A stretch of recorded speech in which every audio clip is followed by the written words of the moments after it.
కాంగ్రెస్ ప్రభుత్వం పార్టీ తీరుపై CPI state committee తీవ్ర ఆగ్రహాన్ని వ్యక్తం చేసింది. కాంగ్రెస్ నాయకులు ఎమ్మెల్యేలు తమని అవమానిస్తున్నారని మండిపడ్డారు.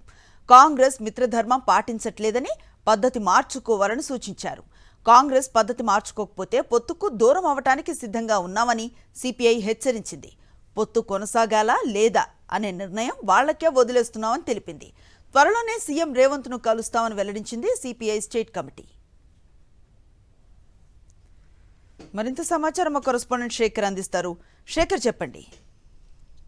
అనుశ్రీ, సిపిఐ రాష్ట్ర కమిటీ సమావేశం జరిగింది. ఈ సమావేశంలో కీలకమైనటువంటి నిర్ణయం తీసుకున్నారు. గడిచినటువంటి 2.5 సంవత్సరాల నుంచి అధికార కాంగ్రెస్ పార్టీతో సిపిఐ మిత్రపత్రంగా కొనసాగుతా ఉంది.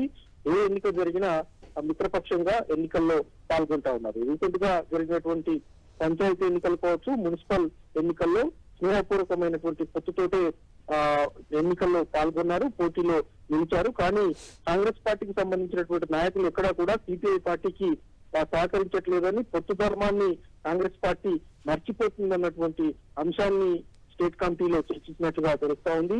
కాంగ్రెస్ పార్టీ నాయకుల తీరు మీద తీవ్రమైనటువంటి ఆగ్రహం వ్యక్తం చేసినట్లుగా తెలుస్తా ఉంది. పొత్తు ధర్మం ఇలాగే కొనసాగితే గనక, పద్ధతి మార్చుకోకపోతే భవిష్యత్తులో దూరం అవ్వడానికి కూడా మేము సిద్ధంగా ఉన్నామని, దానికి సంబంధించినటువంటి నిర్ణయానికి కూడా వెనకాడబోమని సిపిఐ స్టేట్ కమిటీ నిర్ణయం తీసుకున్నట్లు తెలుస్తా ఉంది. ముఖ్యమంత్రి అపాయింట్మెంట్ తీసుకున్నట్లుగా త్వరలోనే ముఖ్యమంత్రిని కలుస్తామని, కొత్తగూడెం ఎపిసోడ్ తో పాటు రాష్ట్ర వ్యాప్తంగా కాంగ్రెస్ పార్టీ ఎమ్మెల్యేలు కావచ్చు, నాయకులు ప్రవర్తిస్తున్నటువంటి తీరు మీద ముఖ్యమంత్రికి రిపోర్ట్ చేస్తామని, పద్ధతి మార్చుకోకపోతే వచ్చేటువంటి ఎంపీటీసీ, జెడ్పీటీసీ ఎన్నికల్లో ఒంటరిగా పోటీ చేసేందుకు సిద్ధమవుతున్నట్లుగా కూడా వాళ్ళు ప్రకటన చేశారు. మరి చూడాలి కాంగ్రెస్ పార్టీ అధిష్టానం కావచ్చు, రాష్ట్ర నాయకత్వం ఈ సిపిఐ కామెంట్స్ మీద ఎలా స్పందిస్తుంది, ఎలా ముందుకు వెళ్తుందో చూడాల్సి ఉంటుంది.